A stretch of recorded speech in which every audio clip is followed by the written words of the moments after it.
One of the things I've become aware of, I retired a couple of months ago, as you know, is how easy it would be to just exist in a bubble with people who are exactly like me, who think like me, who have had pretty much the same sort of life experience as me, who are the same age as me. And I'm going to join an adult education class because I think it's really important that you don't just mix with people who are like yourself. And that's the huge socio-economic problem faced, is that everybody's in a bubble. And it's not just the metropolitan liberal elite who are in one bubble, there's lots of bubbles. There's bubbles in Barnsley. Yeah. Yeah. Now, the interesting bit that I had, so I teach, like you, we both kept our hand in and we're very proud of that. And I think it's hugely important that leadership within the sector know what it's like to still be out there. And so I was teaching last night. It's great, it's challenging, you kind of do the day job and you've got to change the head and to make sure that you're kind of with it and on it. But my favourite story is I teach American politics and history, and it's my kind of passion in life.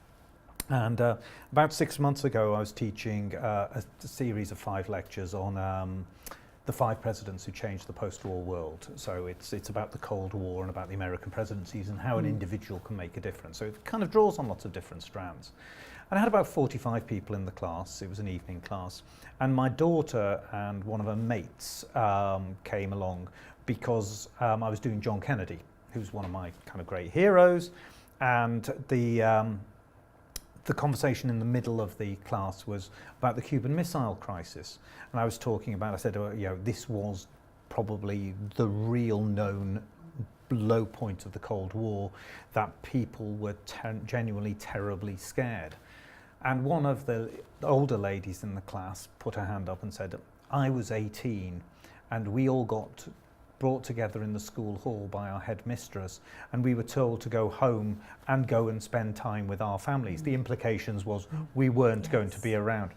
And I remember going home with Louisa and Ella that evening, and they're both sitting there on the train, spellbound, going, so when they were 18, she was 18, she was sent home. If we were brought together in the hall and told to go home at lunchtime, it would be, yay, brilliant, great, bring it on now.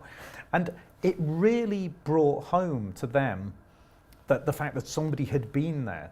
Up the way at that point they'd been taught was with a bunch of other 18-year-olds in the class talking about it. It was all very interesting, but all very abstract. Suddenly, there was somebody, and it was not just, oh, I was there, and there was a story that made it come alive. And I remember them just chatting away of going, oh, wow, it just means something completely different.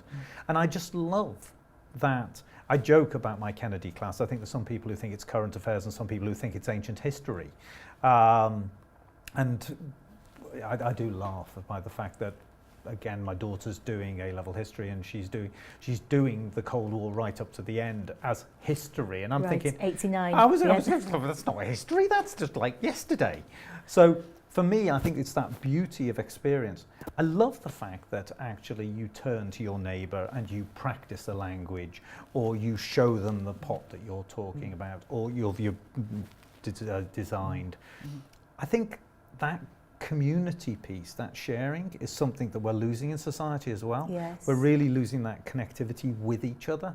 And interestingly, I think, if you think of the Government Prevent initiative, to me, the best way of preventing extremism is for people to meet and talk to each other, because meeting people from different backgrounds opens your mind to different perspectives. And in the end, I think if you have that, it doesn't in a sense make a difference what your final decisions are as to what your political leanings are. The fact is that you're doing it from a much more informed basis rather than just believing something you've read on social media or in the and press. the them. Whether it's the them being immigrants, whether it's them being the posh people in big cities, whether it's them. Everybody has their them, and when they meet them, they're like, oh, actually, you're not as bad as I thought. And actually, that melting pot piece is something. There's so many byproducts of adult education. Adult education in its own right is just a damn good thing. Let's just start with that basic principle. But actually, the ripple effect, the well-being effect, the social integration, the community piece, all of those bits are just, added bonuses. You get communities of different ages. I love the fact that you go into the cafe at lunchtime and people are plonked down next to each other, jabbering away, and they'll then disperse to all different parts of London. But they've seen a slice of something that they wouldn't have done otherwise. I think the other bit was a bit of an awakening when I first started at the college. I'm slightly the mad guy that talks to people in lifts, and I've now realised you always say, hello, I'm the principal first, because if you just start talking to people, they kind of look at like a lunatic. So I'd go, what are you here doing today? And I used to get this common refrain, this is the highlight of my week. And initially I thought, isn't that just lovely?